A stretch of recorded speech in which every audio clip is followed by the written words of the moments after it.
Là. Mais moi, c'est tout ça. Tout est en place. Bonjour à toutes et à tous. Je suis ravi de vous retrouver pour cette rentrée 2021 que nous espérons, évidemment, la plus inclusive possible. L'équipe Têtu Connect, je recommence, excusez-moi, j'ai eu un rhume en début de semaine. L'équipe Têtu Connect vous a préparé une nouvelle saison qui combine 3 formats. Les webinars que vous connaissez et que nous avons eu le plaisir d'animer avec vous et pour vous sur les mois précédents. Ensuite, nous avons les dîners et cocktails qui sont ouverts à nos partenaires et où nous lançons des thématiques nouvelles à chaque fois. Et enfin, des événements thématiques que sont Têtu Campus et Tech et Inclusion. Aujourd'hui, notre échange va porter sur un thème qui est l'inclusion des LGBT+, un progrès pour toutes et pour tous. Derrière ce thème, on a voulu explorer certaines avancées sociétales, puisque en effet, depuis la fin du XXe siècle et surtout le début du XXIe siècle, les avancées sociétales pour un mieux vivre ensemble sont nombreuses. La plus connue et celle dont on a le plus entendu parler sur la décennie passée, c'est l'extension du droit du mariage aux couples de même sexe. Au-delà de cet exemple, les entreprises, sous l'impulsion et ou avec l'aide de leur réseau LGBT+, mettent en œuvre des accords diversité de plus en plus inclusifs et qui profitent à toutes et à tous et non exclusivement aux groupes de personnes a priori concernés par l'évolution mise en place. Alors, cela peut aussi se résumer, cette inclusion pour toutes et tous, à savoir parler des autres pour mieux parler de nous ou à savoir s'engager pour l'inclusion de toutes et tous au-delà de ce que nous sommes au quotidien. Alors, soyons honnêtes, les sujets LGBT+, restent clivants. Certaines entreprises ont fait le choix de les inclure de façon visible dans leur système. D'autres sont plus réticentes à franchir le pas. Alors, nous espérons que ce webinaire leur apportera petit à petit plus de confiance et d'universalité pour aborder toutes les diversités, quelles qu'elles soient, et en retirer un avantage pour toutes et tous. Alors, pour enrichir notre échange aujourd'hui, j'ai le plaisir d'accueillir 3 personnes formidables. Je suis désolé pour les 2 qui n'ont pas eu de problème de connexion, mais la plus formidable d'entre elles va nous rejoindre bientôt. C'est Annelise Chevillard, qui est responsable diversité et inclusion chez AXA France. Nous avons le plaisir aussi d'accueillir Isabelle Payot, qui est dirigeante de la Fabrique à Bonheur, psychologue clinicienne du travail et des apprentissages et thérapeute familiale. Bienvenue Isabelle, bonjour. Bonjour Nicolas, merci de votre invitation. Avec plaisir. Et enfin, Jalé Bradea, qui est directrice diversité, inclusion et égalité des chances pour Vivendi Group. Bonjour Jalé. Bonjour. Alors, comme d'habitude, vous pouvez poser vos questions tout au long de ce webinaire. Nous y répondrons au fur et à mesure, si nous en connaissons la réponse, bien évidemment. Et sinon, nous vous répondrons a posteriori. Et comme à l'habitude, ne soyez pas étonnés, je ne vais pas tutoyer toutes les personnes qui seront autour des écrans aujourd'hui, puisque pour certaines d'entre elles, nous avons adopté le vouvoiement. Alors, avant de poser ma première question, je vous propose de vous faire un petit rappel des évolutions sociétales ayant eu un impact dans le monde du travail. En 1999, il y a eu le PACS. En 2006, le libre choix du nom de famille d'usage à la suite du mariage.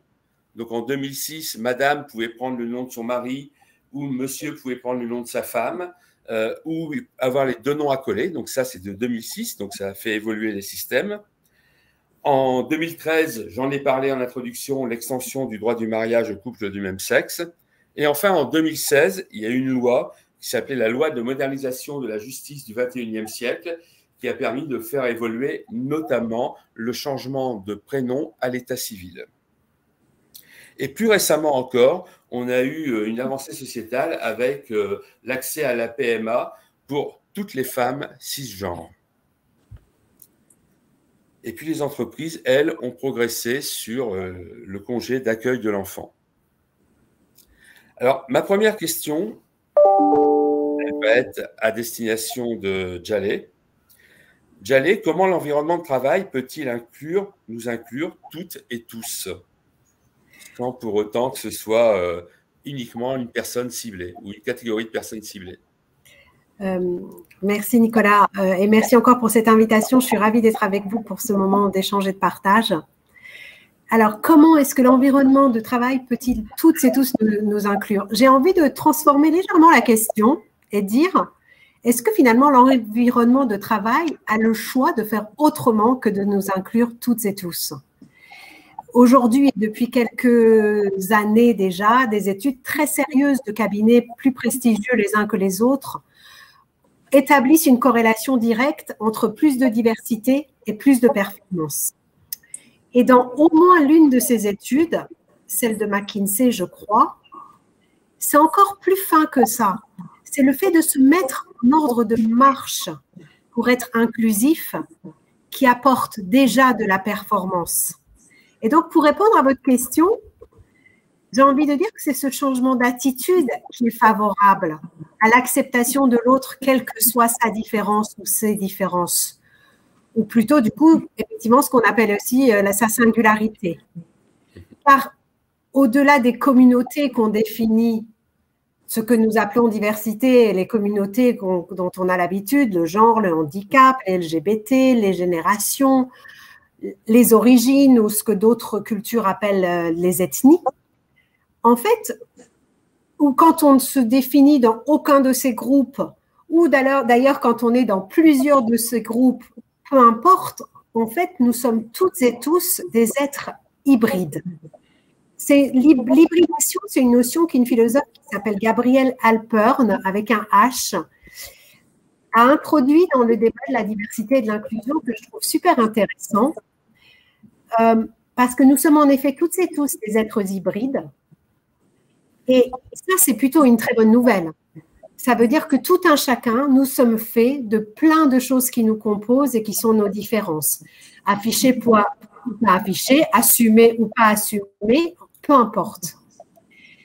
Mais il y a aussi quelque chose qui est peut-être une bonne nouvelle, c'est que nous ne sommes que des êtres humains et que notre cerveau a besoin de ranger dans des cases. Donc, quand on ne trouve pas de case pour ranger quelqu'un ou quelque chose, eh ben, on a tendance à le mettre de côté, voire même parfois à le rejeter. Donc ça, c'est pas top. Mais la bonne nouvelle, pour en finir sur une bonne nouvelle, c'est que dès qu'on se met dans une attitude de sincère accueil de l'autre, quel qu'il soit avec ça ou ses différences, eh bien, automatiquement, notre cerveau va compléter ces cases existantes par plein d'autres cases et du coup enrichir sa capacité à accueillir la différence. Donc, pour être plus pragmatique sur votre question, quand je commence à me préoccuper de l'inclusion de façon sincère dans l'entreprise d'une communauté, quelle qu'elle soit, puisque je me mets dans un état d'esprit d'accueil sincère de cette singularité, de cette différence ou ces différences, eh bien, c'est naturellement pour toutes et tous que je suis en train de me mettre dans cet état d'accueil. Donc, au fond, c'est ça aussi que nous, aujourd'hui, au sein du groupe Vivendi, on essaie de prôner parce que l'idée, c'est vraiment d'aller au-delà de notions de diversité et d'inclusion et de parler d'une culture de l'altérité, du droit de l'autre à être tout simplement comme il est, au travail et ailleurs. Merci, Djalé, d'avoir réorganisé la question et d'y avoir répondu sous cet angle. Donc, je retiens que nous avons besoin de cases dans nos têtes. Vous avez remarqué que nos têtes ne sont pas carrées. Donc, certaines cases ne sont pas carrées, celles qui sont tout autour, là, ici. Donc, c'est ce qui fait toutes nos différences et toutes nos singularités. Alors, ma seconde question, je vais du coup me tourner vers Isabelle. Isabelle, je l'ai dit, est est une psychologue, clinicienne du monde du travail et des apprentissages. Alors Isabelle, avec votre regard extérieur et aussi un regard clinique, est-ce que le monde du travail aujourd'hui est plus inclusif au gré des années qui passent et de la société qui se visibilise de plus en plus en termes de singularité? Alors en fait, moi, je vais toujours, je ne vais pas changer la question, mais je vais déjà définir ce qu'on entend par monde du travail, parce que le monde du travail, c'est d'abord des individus. C'est des individus qu'on a choisi de mettre ensemble, mais qui ne se sont pas choisis. Donc, il faut bien comprendre que dans le monde du travail, je vais arriver voilà, dans un service, dans une équipe, etc., avec des gens que je n'aurais pas choisis, donc qui ne vont pas forcément devenir des amis. Hein, c'est pas le monde du travail, je dis souvent, c'est pas juste une bande de chouettes copains. Si on devient copain, c'est bien, mais souvent, ça se passe pas comme ça. Donc, l'idée, c'est de dire comment on fait pour travailler ensemble, même si on n'a pas d'affinité et même si on est radicalement différent, que peut-être on n'écoute pas la même musique, on n'a pas envie on vote pas de la même façon, etc. Eh bien, c'est de revenir sur l'objet central qui est la question du travail. Et donc, le travail, on va devoir développer des liens de confiance, même avec des gens qui ne nous ressemblent pas. Or, comme l'a dit Jaleh à l'instant, on est des animaux sociaux, on a besoin de se rassembler, là c'est notre instinct grégaire, et on va en général se rassembler avec des gens qui nous ressemblent ou qui partagent les mêmes idées que nous, etc. Et malgré ça, dans ce monde du travail, il va falloir inclure tout le monde. Et moi, je pense que le monde du travail, il n'est pas plus inclusif ou moins inclusif, il suit la loi et c'est une bonne chose. Moi, je trouve qu'il faut absolument, par n'importe quel moyen, réussir à faire changer et bouger les lignes. Donc, il va être plus inclusif dans les actions qui sont mises en place, mais pas forcément plus inclusif dans la manière dont les gens vont accepter les autres. Et pour accepter les autres dans le travail, pour pouvoir développer ces liens de collaboration et de coopération, on est obligé de développer une confiance. Et la confiance, elle ne vient que si je peux vraiment montrer tout ce que je suis. Moi, pleinement, entièrement, de façon authentique. Si toute une partie de mon cerveau est occupée à masquer un morceau de ma vie, parce que je n'ai pas envie de dire que je vis avec une femme si je suis une femme, je vis avec un homme ou je suis en transition, etc. Je n'ai pas envie de partager ça. Il va y avoir toute une partie de mon activité mon activité cérébrale qui va être engagée là-dedans. Je vais me sentir moins détendue, moins libre de montrer qui je suis. Et du coup, par ricochet, les autres vont peut-être me faire moins confiance en disant c'est bizarre, il a un truc bizarre, on ne sait rien de lui, on n'arrive pas à savoir ce qu'il fait de ses week-ends, etc. Moi, je ne suis pas pour le fait qu'on raconte sa vie pleinement et entièrement au travail, mais je pense qu'on doit laisser sortir des petites choses pour pouvoir dire que je ne suis pas une personne au travail et quelqu'un de différent à l'extérieur. Sinon, on serait complètement schizophrène. Donc, on est vraiment la même personne. Et du coup, pour que ça se mette en place et que l'inclusion se mette en place, il va falloir que la confiance se mette en place également. Donc, favoriser, comme disait tout à l'heure Jaleh, la question de l'altérité. L'autre est autre. Il n'est pas moi et je l'accueille avec tout ce qu'il a de pareil et de différent. Parce que pareil, c'est plutôt simple d'accueillir le pareil et c'est beaucoup plus difficile d'accueillir le différent. Donc, je constate dans les entreprises que, par exemple, c'est assez, voilà, en discutant aussi autour de moi, on est venu à la conclusion que c'est plus simple pour les hommes de révéler leur homosexualité en fonction du secteur d'activité et beaucoup moins simple pour les femmes actuellement. Les femmes, il y a encore comme une espèce de tabou. En plus, voilà, les lesbiennes, c'est un fantasme pour les hétéromâles, un gros fantasme sur les lesbiennes. Donc voilà, donc on ne peut pas tout à fait dire oh, je suis lesbienne, oh, c'est pas possible. Donc je trouve que ce n'est pas complètement inclusif puisqu'on ne peut pas se révéler pleinement. Je vais rebondir sur votre réponse, Isabelle, avec des mots que vous avez utilisés. Et entre-temps, je vais donner une information à nos auditeurs. Et si les auditeurs et auditrices d'AXA peuvent aider Annelise à se connecter, ça serait formidable. Il y a apparemment un petit souci technique. Je reprends le fil de la conversation avec Isabelle et Jallet. On a parlé tout à l'heure de personnes qui cachent une partie de ce qu'elles sont. On a parlé aussi d'une question de confiance, d'altérité. J'ai posé la question, mais est-ce que les entreprises sont apparemment plus inclusives ou est-ce que le monde du travail, de façon globale, est apparemment plus inclusif, pardon. Et est-ce que dans le monde du travail, on entend encore, alors soyons honnêtes, des expressions comme ah mais ça c'est encore une mesure pour les femmes, ah ça c'est encore un truc pour les LGBT, ah ça c'est encore pour le handicap. Le sujet d'aujourd'hui est de dire si on fait quelque chose pour les LGBT, n'en profite pas que les potentiellement 10% de l'effectif LGBT+, mais 100% de l'entreprise. Je vous laisse répondre. Alors, moi, c'est mon rôle au sein du groupe auquel j'appartiens que de faire en sorte qu'il n'en soit pas ainsi. Oui. Bien évidemment, tout comme disait Isabelle, il ne faut pas non plus en plus s'auto-flageller. Je veux dire, on est des êtres humains, tout simplement. Et on a tendance à se mettre dans des groupes avec des gens qui nous ressemblent. Et du coup, donc tu penses qu'ils nous ressemblent. C'est ça qui est rigolo. On pourrait aller très loin sur cette thématique-là, notamment parce que c'est pas parce que, par exemple, moi, j'appartiens à la communauté LGBT où je suis alliée. Ça se trouve dans une autre communauté, il y a quelqu'un qui me ressemble encore plus. C'est pour ça qu'il faut toujours rester ouvert et donner sa chance. Alors, pour revenir à votre question, je pense que petit à petit, les choses sont en train de changer. Et c'est ce progrès, moi, vraiment, je le constate depuis 3 ans. Oui, il arrivait qu'on dise « Oh là là, c'est encore un truc de femme, c'est encore… En gros, elle nous emmerde, voilà. » Ou alors oui, alors évidemment, si tu es handicapé, tu as ces droits-là, et quid des autres, moi aussi, je devrais pouvoir, ainsi de suite. Et encore une fois, je ne porte aucun jugement, parce qu'on ne peut pas parler de l'altérité si on commence à avoir des jugements à ces propos.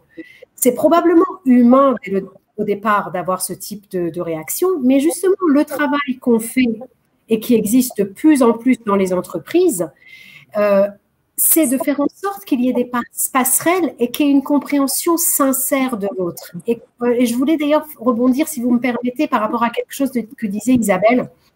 J'aime bien aussi un exemple qui est toujours de la même philosophe Gabrielle Alpern. Elle dit que dire inclure, c'est presque restrictif parce que inclure, d'ailleurs, dans ses origines, vient d'un mot latin qui veut dire enfermer. En fait, et qu'elle dit très justement, quand on accueille un enfant dans une famille, on ne dirait pas on va l'inclure, on ne dirait pas on va l'intégrer. L'enfant est là et avec lui, on se transforme tous. Lui, il se construit par rapport à l'existant.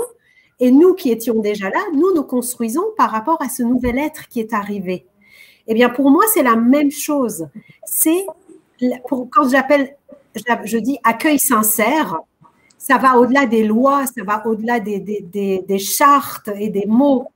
L'accueil sincère, c'est je laisse l'autre entrer dans mon univers et j'accepte à son contact, même moi, d'évoluer. Et quand je suis dans cet état d'esprit, je suis déjà en train de combattre les clivages du genre « Oh là là, c'est encore une histoire d'homosexuel, oh là là, c'est encore une histoire de femme, ou de handicapé, ou de vieux, ou de jeune. » Non, c'est notre histoire à tout un chacun. Et Annelise arrive. Bonjour à toutes et à tous. La sécurité chez AXA est telle que c'est un challenge de vous rejoindre. Mais je suis contente d'y être arrivée via mon iPhone. Donc, choisissez AXA comme assureur, vous serez bien protégé. Bien sûr. La sécurité des accès des données, on est au top. Bonjour, bonjour Annelise, bonjour bienvenue parmi nous. Je vous laisse finir, Jallet. Non, mais j'avais fini. Je crois que Isabelle voulait rebondir. Oui, je veux bien rebondir sur cette histoire d'accueil sincère. J'aime beaucoup le terme. L'accueil sincère, il fonctionne si on ne voit pas l'autre comme quelqu'un qui va venir me prendre quelque chose. Donc, si j'ai réussi à travailler mes peurs, si j'ai réussi à dépasser mes blessures.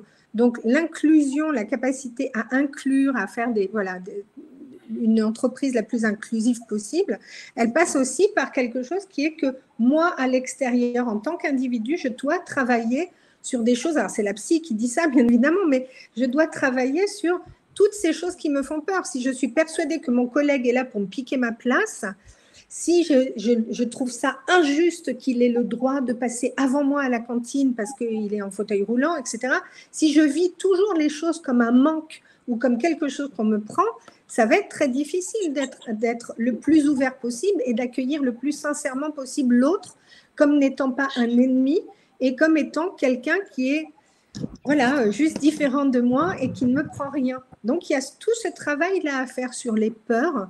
Et effectivement, quand on dit il y a une avancée pour une catégorie de personnes dans l'entreprise, bien évidemment que c'est une avancée pour tous. Encore faut-il mettre les bonnes lunettes pour le voir, pour voir ce qui va avoir une retombée sur moi aussi, même si je ne suis pas dans la catégorie citée. Tout ça est frappé au coin du bon sens, mais oui, c'est très bien de le rappeler et de le remarteler. Alors, je vais faire un très bref rappel des épisodes précédents pour Annelise. On a parlé de l'inclusion pour toutes et tous dans l'entreprise. On en est arrivé à définir qu'une des meilleures façons de faire, c'était d'avoir un accueil sincère des collaborateurs qui viennent enrichir des équipes, qui viennent les transformer, ces équipes, sans pour autant avoir choisi qui compose ces équipes. L'entreprise choisit le collaborateur ne choisit pas les collègues qui sont déjà présents dans l'entreprise. Alors AXA, qui est une belle entreprise, avec une belle maturité en termes de sécurité informatique, notamment, et surtout d'inclusion et de diversité, a pris de nombreux engagements depuis une vingtaine d'années. Est-ce que vous pouvez nous dire quels en sont les plus représentatifs? Et puis surtout, comment on mesure le retour sur investissement, même si je n'aime pas ce terme, je vais le transformer, le retour sur engagement dans l'entreprise? Non, mais volontiers. Alors, en fait, AXA, comme vous le soulignez, est engagé en faveur de l'inclusion depuis plus de 20 ans. Et concrètement, notre engagement, il se traduit au travers de la signature d'accords d'entreprise. Le plus ancien, c'était sur le handicap en 1994. On en est à notre 9e accord. Sur l'égalité professionnelle depuis 2006, donc une belle maturité. Plus récemment, un accord sur les aidants. Notre engagement se traduit aussi au travers de la signature de chartes, par exemple la charte LGBT+, en 2015. Et puis aussi au travers d'une politique groupe déployée dans le monde entier qui est portée au plus haut niveau de l'entreprise. Et cette politique, elle se traduit dans des dispositifs très concrets en faveur de nos salariés. Et nous prenons de manière régulière des objectifs ambitieux pour aller encore plus loin. Donc à titre d'exemple, par exemple, cette année, nous avons fait le choix, nous avons eu la volonté de former 100% de nos managers chez AXA France au comportement inclusif.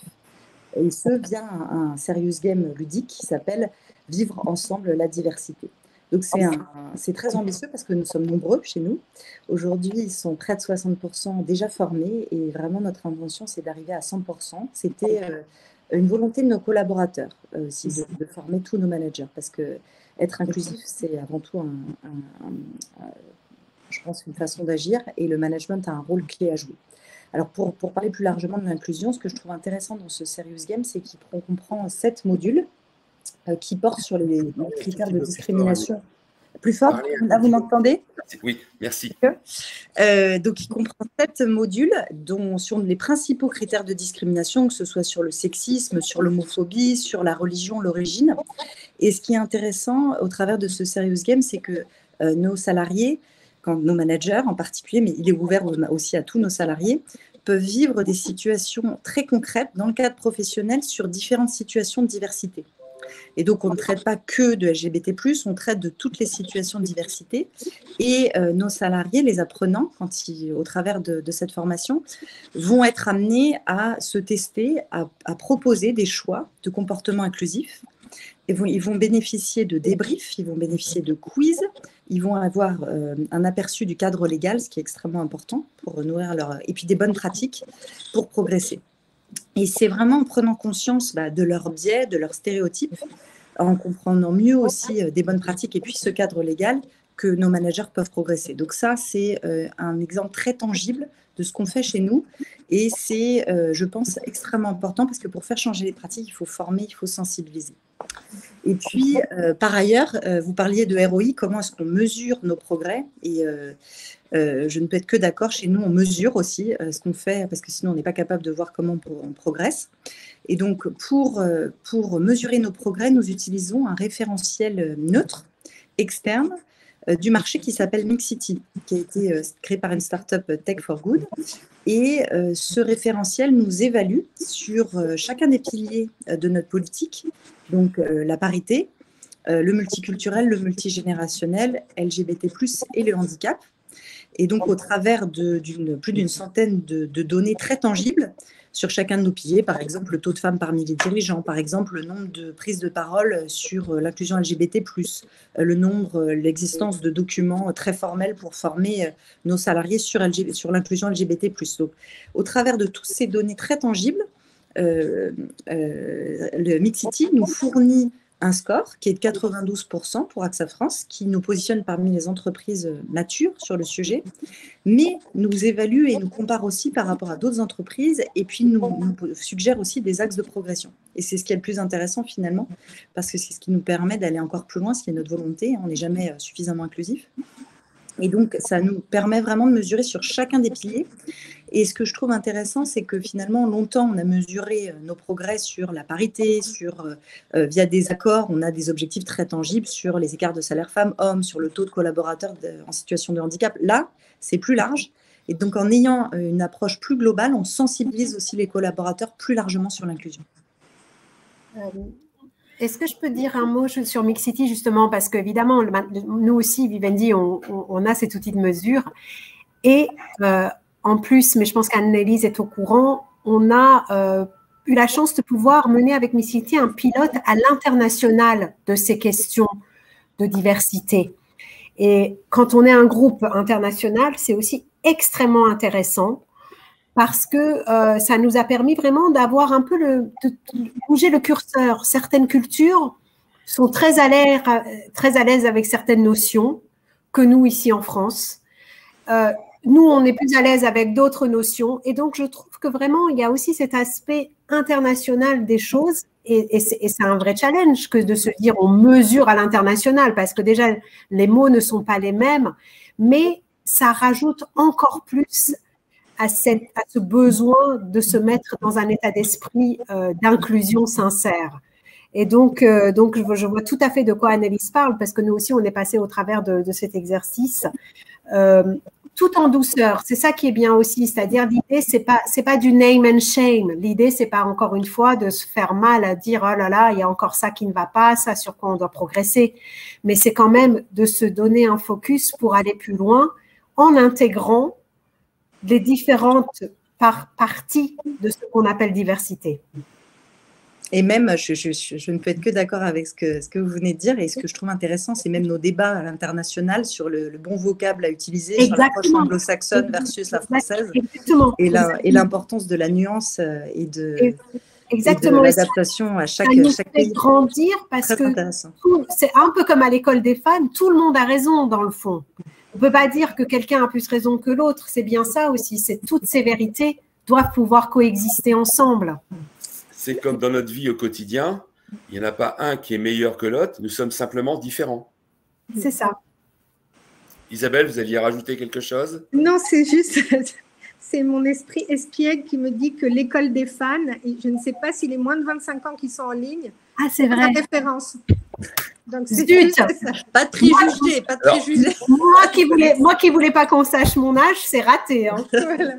Non, mais ça doit bien être diffusé quelque part. Alors, pour les jeunes générations qui ne connaissent pas, n'hésitez pas à aller sur un des outils de recherche pour ne pas faire de pub et aller taper là-dessus. Et notamment, Vanessa Paradis, qui est une artiste connue, a participé très, très jeune à ce télécrochet de notre époque des années 1980. Et j'assume pleinement. Alors, je vais vous demander un petit exercice, principalement à Jalais et Annelise. est-ce que vous pouvez, à la demande d'une des personnes qui est en train de nous écouter et nous regarder, est-ce que vous pouvez donner un exemple d'évolution sociétale qui a été mise en place dans l'entreprise également, et a priori concernant les LGBT+, et qui a profité à tout le monde? Je veux bien me lancer. C'est tout à fait à titre personnel que je vais vous dire ce que j'en pense. Il y a encore quelques années, et même encore aujourd'hui dans certaines entreprises, je suis sûre, tout ce qui incombait à l'enfant, pour des collaboratrices et collaborateurs, tout ce qui incombait à l'enfant était perçu comme étant le devoir de la maman. Et donc, mais déjà la maman, par exemple, parce que quand on a des enfants, on ne dit pas avant qu'il y a plein de choses à faire, comme les emmener chez le médecin, comme les emmener à différents endroits, et que souvent, c'est pas exact, on est encore au bureau à ce moment-là. Quand une maman se lève et doit partir ou quitter une réunion plus tôt parce qu'elle a des contraintes pour son enfant, éventuellement, petit à petit, on va trouver ça normal. OK. Mais quand c'est un papa qui fait ça, déjà, c'est plus compliqué. Et d'ailleurs, est-ce que les papas osent le faire? Et moi, je trouve que ces dernières années, à force d'avoir voulu faire évoluer la question, et pour moi, une évolution où le rôle de la communauté LGBT et de l'homoparentalité a été clé, comme par exemple ne pas dire forcément mère et père ou congé maternité, congé paternité, mais congé parent 1, congé parent 2. J'ai l'impression que de façon détournée, j'espère que je suis à peu près claire, ce parent 2, qui dans les couples hétéros est un papa, ça lui a presque donné une place qu'il pouvait assumer. C'est-à-dire, ce n'est pas le père versus la mère, c'est le parent 2 avec le parent 1.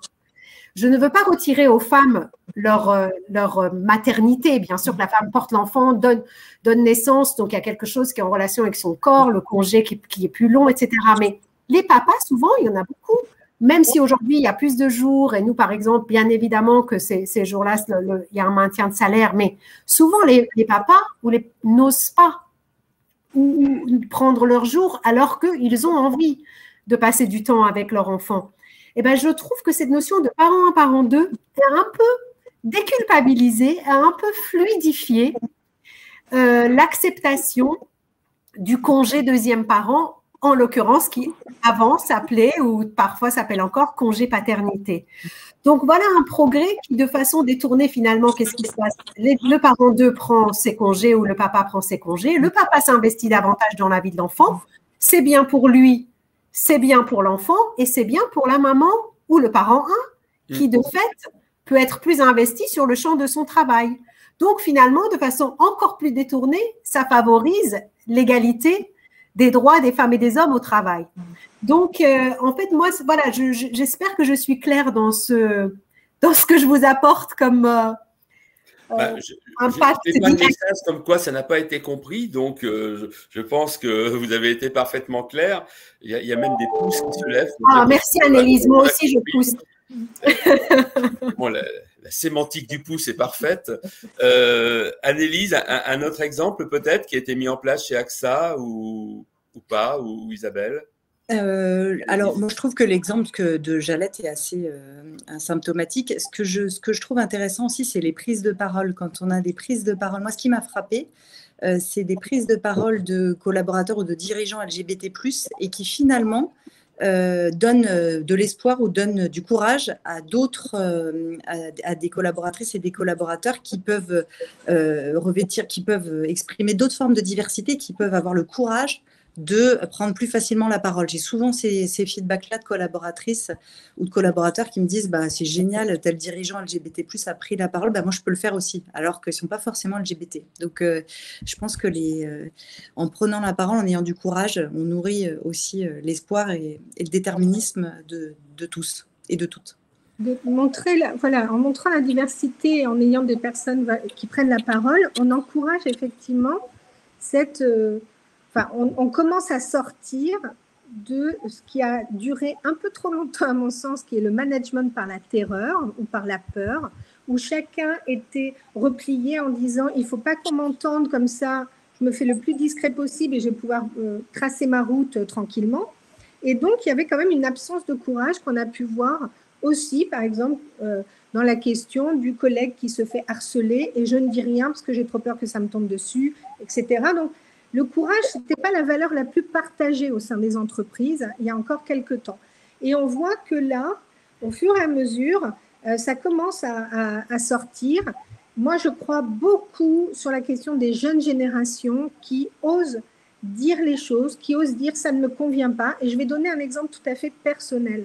Mon fils travaille chez Appen, qui est une appli de rencontre, et il fait de la data science. Et le PDG d'Appen a été taclé par Mediapart avec un très long article sur sexisme, management de la terreur, comportement, bon voilà, enfin, harcèlement sexuel, harcèlement moral.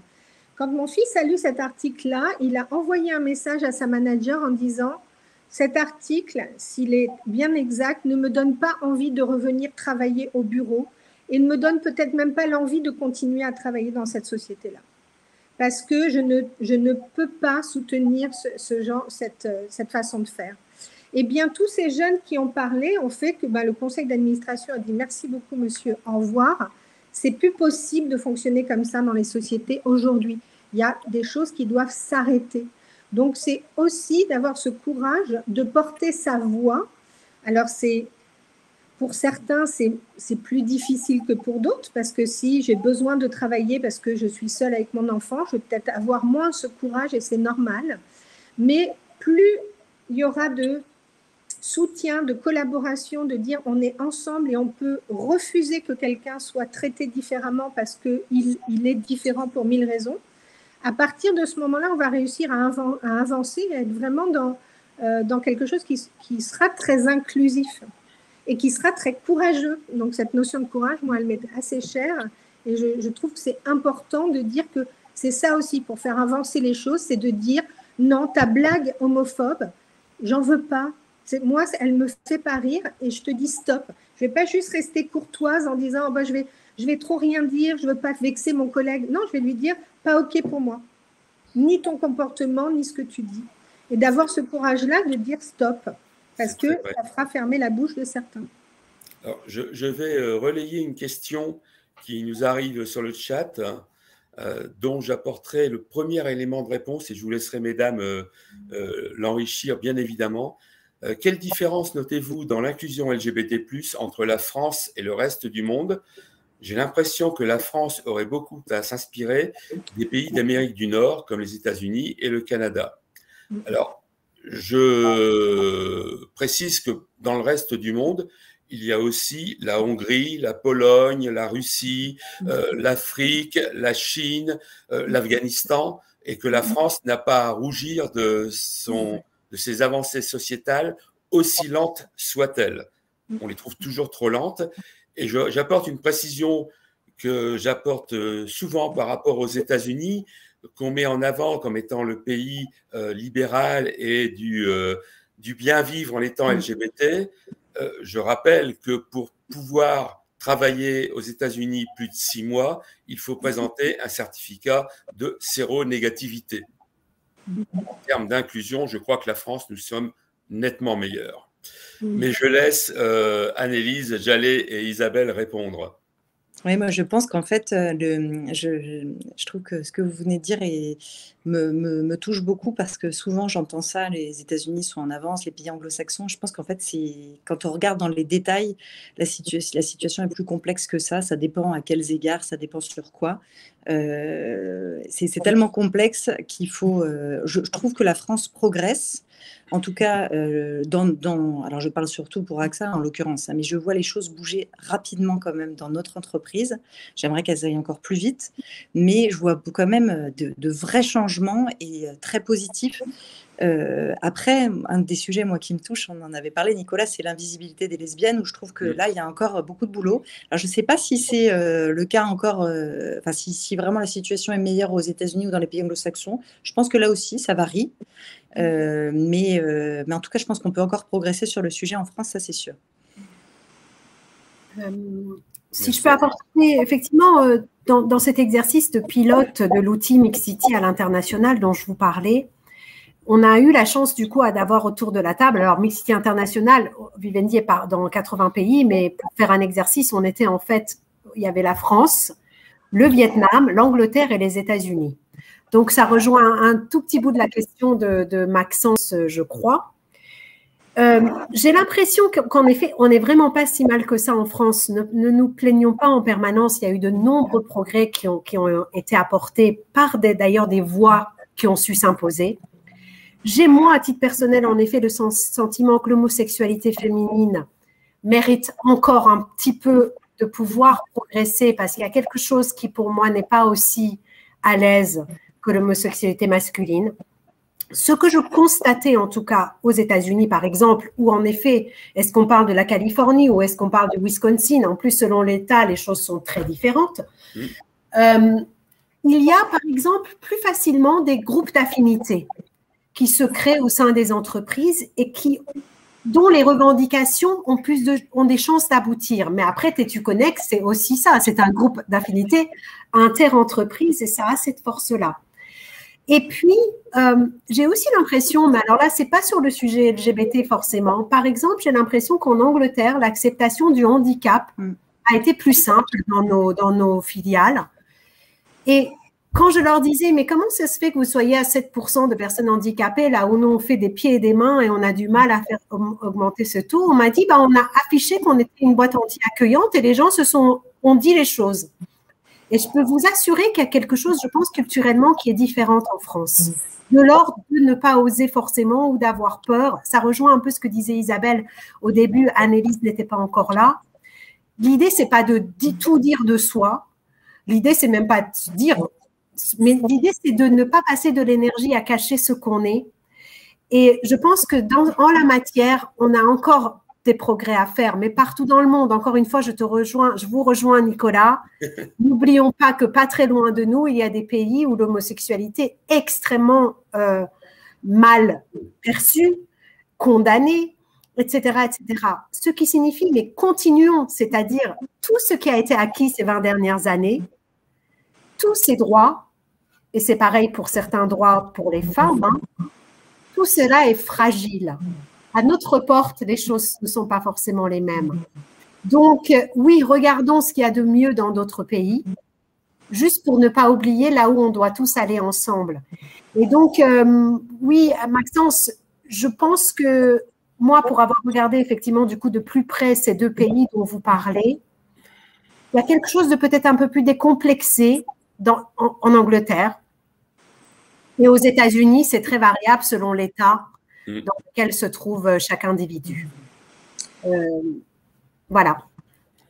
Il y a quand même une histoire qui est liée à l'éducation, l'éducation anglophone, qui est beaucoup plus ouverte sur l'autre. On s'éduque en étant vraiment, vraiment dans quelque chose de développer la sociabilité. Peut-être trop, d'ailleurs, chez les Anglais, dont on dit qu'ils sont très respectueux de tout, mais ils vont faire passer le groupe avant l'individu. Et donc, cette dimension sociale de dire « je découvre les autres très tôt », on va encourager les activités de chacun, les talents de chacun, quels qu'ils soient. Donc, on va reconnaître ça très tôt dans l'éducation, va faire qu'il y ait une plus grande ouverture à la différence dès le départ. Nous, on est plus dans une éducation à faire la compète tout seul dès le CP pour savoir qui va lire plus vite que le voisin, etc. On va être évalué individuellement. Cette dimension sociale, elle est moins présente.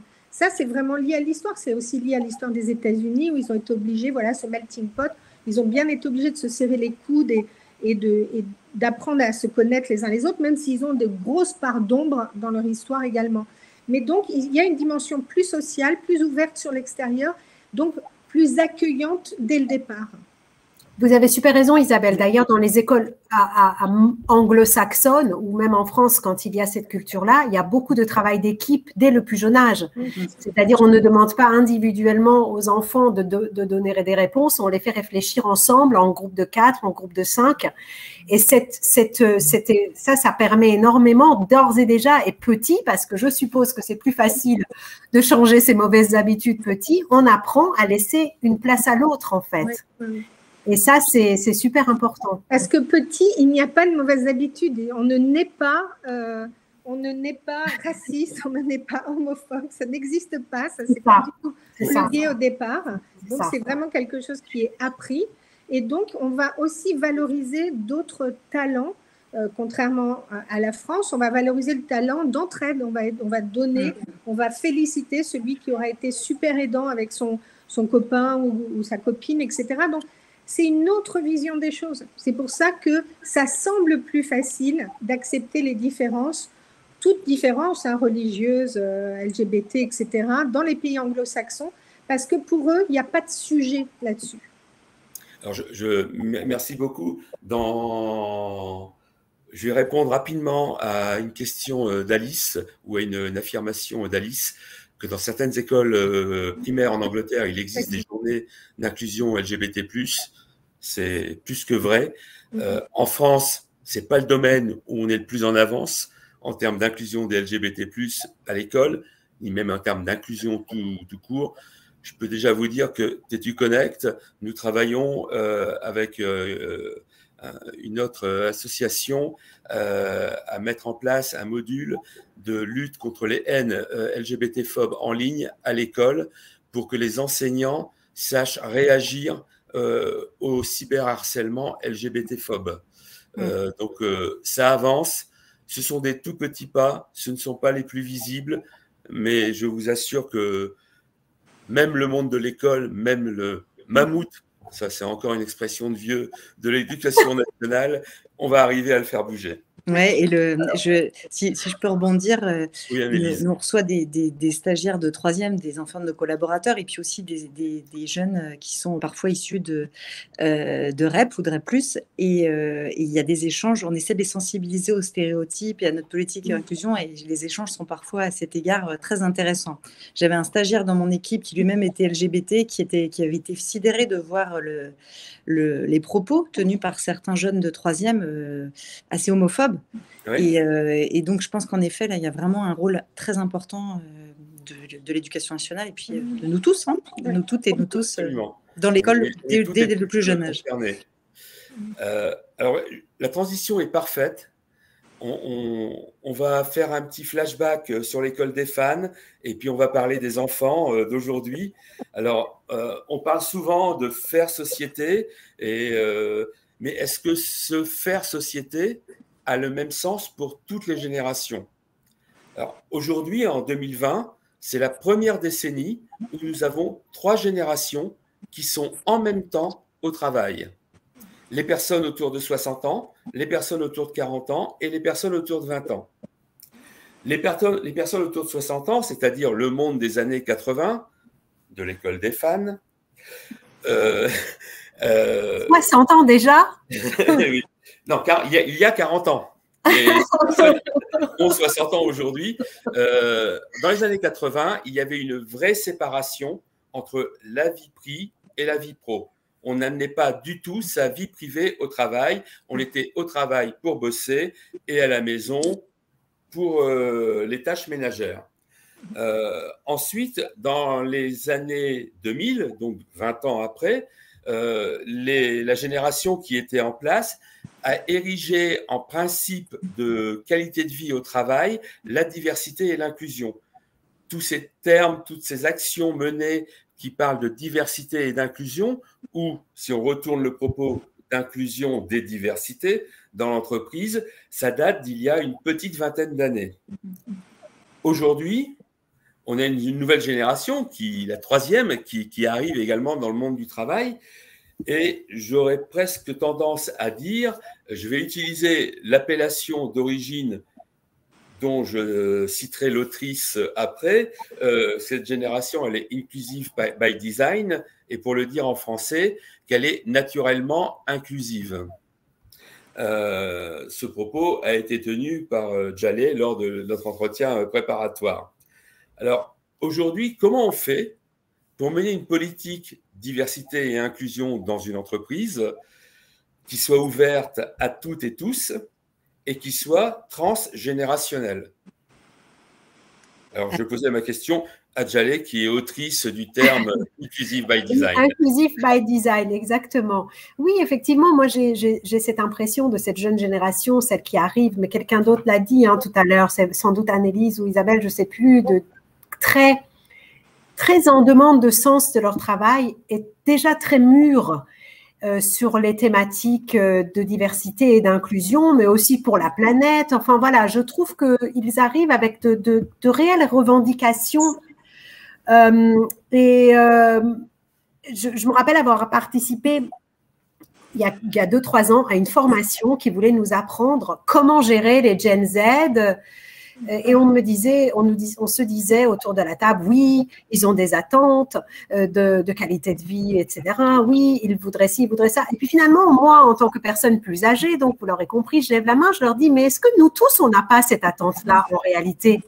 Est-ce que nous aussi, du haut des années que nous avons d'expérience, nous n'avons pas envie d'avoir une qualité de vie au travail et vie perso, vie pro? Est-ce qu'on n'a pas envie d'inclusion? Est-ce qu'on n'a pas envie simplement... Cette génération-là ose le dire, ose le revendiquer. Est-ce que c'est cette facilité qu'ils ont eue à être sur des réseaux, à être connectés les uns aux autres, qui précisément a augmenté leur capacité des cases dont je parlais au début? Sans doute. Et exister ensemble, faire société sur 3 générations dans une entreprise, moi je trouve que c'est extrêmement intéressant parce que chacune des générations a bien évidemment quelque chose à apporter. Celle qui est inclusive par design, elle va venir avec un peu ses gros sabots. Par exemple, moi mes enfants qui sont d'une génération encore juste après, ils seront sur le marché de l'emploi dans 10 ans.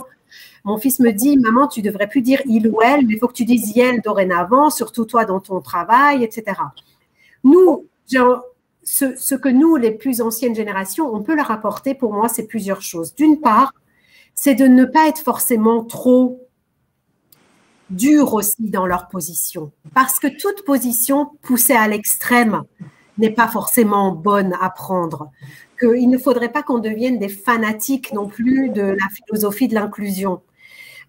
Précisément, c'est les passerelles qui sont intéressantes sur ces sujets-là. Donc, et nous, les plus anciens, et ceux du middle age, on est là aussi pour rappeler que les combats qu'on a menés, il a fallu faire des choses pour y arriver. Donc, n'oublions pas la fragilité de nos droits et n'oublions pas que l'idée, ce n'est pas de remplacer les cases existantes dont on se plaignait parce qu'elles étaient clivantes par de nouvelles cases qui, sous des dehors inclusifs, pourraient être tout aussi exclusifs.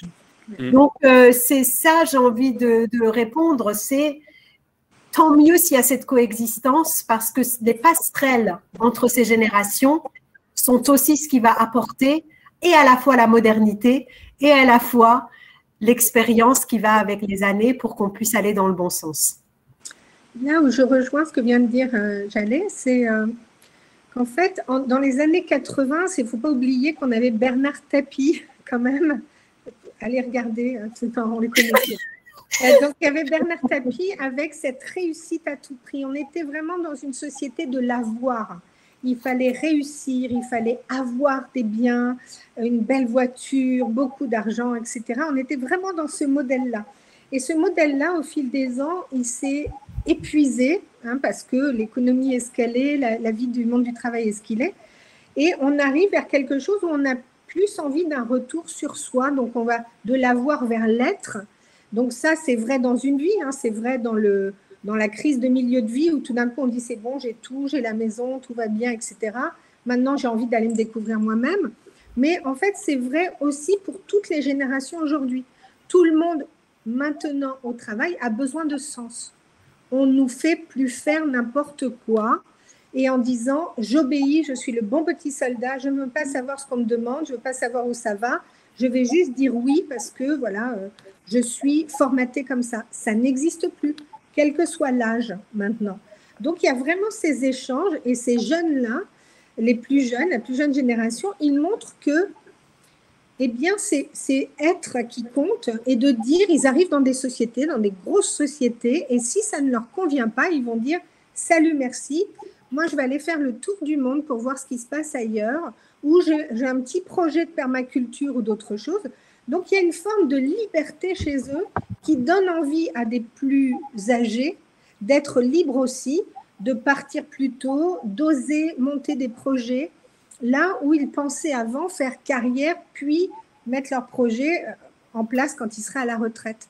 Donc, cette dimension-là, c'est qu'on apprend chacun les uns des autres. Les plus âgés vont peut-être tempérer des envies, des envies des plus jeunes ou une forme de, voilà, de jeune labrador. Et puis, les plus jeunes vont permettre aux plus âgés d'oser. Et c'est vraiment cette rencontre-là qui donne cette richesse qu'on a aujourd'hui dans l'entreprise. C'est qu'on ne peut plus dire, on ne peut plus séparer, moi, de dire les cases, effectivement, la génération Z, il faut faire ci, il faut leur parler comme ça. Moi, je trouve que c'est mettre des étiquettes, il y a une orthodoxie là aussi qui se met en place et qui est hérissante. Ça ne marche pas, c'est pas ça de l'inclusion. L'inclusion, c'est viens comme tu es et je vais essayer de te découvrir et tu vas essayer de me découvrir. Et à partir de là, on va collaborer, on va développer de la confiance ensemble. Alors justement, pour mettre plus de souplesse, plus de confiance et on l'a dit, ne pas être trop excessif dans notre attitude d'inclusion, moi j'avais une question à vous poser, mais qui va rejoindre une question, et c'était la dernière question, une question qui a été posée par Alice. J'aime pas parler, moi, de convergence des luttes. J'aime bien parler de convergence des engagements. Je trouve ça plus soft power que la convergence des luttes. Mais ça veut dire exactement la même chose. Et Alice, un peu plus haut dans le chat, nous demandait, mais est-ce que vous avez des exemples, faut que je reprenne son propos, pour une meilleure visibilité des lesbiennes? Avez-vous des actions spécifiques pour lutter contre l'invisibilité des lesbiennes? Alors moi, je vais vous donner un exemple. Alors, j'affirme que je ne suis pas une femme et je ne suis pas lesbienne, et pourtant je les défends à chaque fois et j'en parle à chaque fois. Donc déjà, c'est d'embarquer les personnes qui ne sont pas concernées dans la défense des autres, tout simplement. C'est ça aussi l'altérité, c'est de savoir parler des autres. Et puis je vais prendre un exemple qui est un peu poil à gratter, mais qui est sincère et sans aucune animosité. Il existe dans les grandes entreprises des réseaux dits de femmes. Parmi ces femmes, il y a la même proportion que dans toute la population mondiale de personnes LGBT+. Puisqu'on parle des lesbiennes, mais dans le sigle LGBT+, seul le G est masculin. Toutes les autres lettres sont féminines. Donc, dans ces réseaux de femmes qui existent, ce sont des femmes dont 10% potentiellement de personnes LGBT+. Il faudrait que les réseaux de femmes parlent aussi des diversités féminines et pas uniquement de l'ascenseur social ou socio-professionnel qu'on peut mettre en place toutes ensemble. Voilà l'exemple que je voulais vous donner de convergence des luttes. On peut très bien défendre l'intérêt et la place des femmes dans la société et dans l'entreprise, et c'est important de le faire, mais des femmes dont les lesbiennes. Parlons-en, utilisons les mots. C'est un bon point. Moi, j'aimerais réagir, Nicolas. Je trouve que c'est vrai, c'est très juste. Je pense qu'on a tous un rôle à jouer pour les rendre plus visibles. Et nous, si je prends l'exemple de notre réseau, justement, de promotion de la diversité et de l'inclusion, à l'origine, c'était un réseau de promotion de la mixité qui s'est, après une enquête auprès de nos salariés, ouvert à la promotion de l'inclusion et de toutes les diversités. Et ce que je trouve intéressant, justement, c'est que ce réseau, donc, il touche à tous les sujets, que ce soit le handicap, que ce soit l'inclusion LGBT+. Il y a des groupes de travail par affinité qui peuvent se faire. Par exemple, il y a une branche sur LGBT+. Mais à chaque fois qu'on communique, à chaque fois qu'on organise un événement, c'est ouvert à tous et à toutes. Et donc, par exemple, si il y a on met à l'honneur, récemment, l'autre cercle a organisé une belle conférence sur l'invisibilité des lesbiennes qu'on a relayée dans notre réseau, tout le monde peut y avoir accès. Et ça, je trouve que c'est extrêmement important parce que être inclusif et inclusive, c'est veiller à n'exclure personne. Et pour n'exclure personne, moi, je trouve que c'est une vraie richesse d'avoir un réseau qui est ouvert à tous et qui traite de tous les sujets, de toutes les diversités. Parce que je pense que chacun d'entre nous, on est tous complexes. Moi, j'ai horreur qu'on me mette dans des catégories, qu'on me dise, moi, je peux être une femme, je peux avoir 60 ans, je peux être lesbienne, je peux être, je ne sais pas, de religion catholique, je peux être en très bonne santé ou en situation de handicap. Et donc, toutes ces complexités, c'est ce qui nous caractérise. Et je trouve qu'on a une vraie responsabilité. On parlait tout à l'heure de nuances et d'être mesuré et de veiller à valoriser toutes ces diversités. Et ça va dans les rôles modèles. Moi, par exemple, j'ai organisé récemment une conférence sur la diversité culturelle, au cours de laquelle j'ai fait témoigner des dirigeants d'origine variée. Alors, ils pouvaient venir de pays différents, ils pouvaient être de couleurs différentes, mais ce que je trouvais intéressant, c'est qu'ils étaient de générations différentes.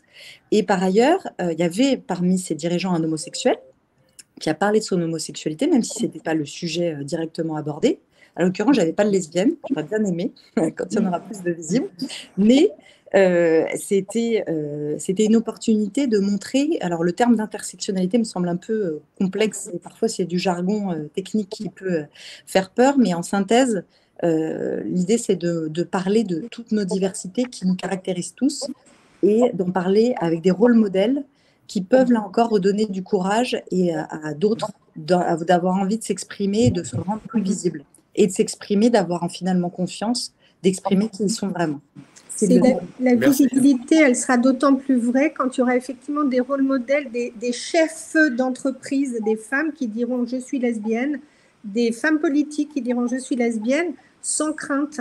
Donc, à partir du moment où elles pourront avoir la parole et être visibles, ça va encourager toutes les femmes lesbiennes à sortir du bois dans les entreprises en disant bah, « si elle l'a dit, je peux le dire ». Eh bien, ce sera l'occasion d'un prochain webinaire ou d'un prochain dîner cocktail ou un prochain événement thématique, parce que là, l'heure tourne. Je voulais vous remercier toutes les trois. Vous avez été formidables. J'espère que toutes celles et tous ceux qui nous ont écoutés et regardés ont appris des choses, ont eu envie d'en apprendre d'autres. Merci beaucoup Annelise, merci Djalé, merci Isabelle. Merci. Nous nous retrouvons pour un prochain webinaire le 7 octobre. Nous allons parler d'un sujet qui se renouvelle à chaque fois, le coming out. On peut l'aborder de 1000 façons et nous en parlerons ensemble le 7 octobre avec de nouveaux invités, tout aussi talentueux et prestigieux que mes trois interlocutrices du jour. D'ici là, prenez soin de vous, travaillez bien, soyez libres, soyez vous-même. Et au 7 octobre. Au revoir à toutes et à tous. À bientôt. Au revoir.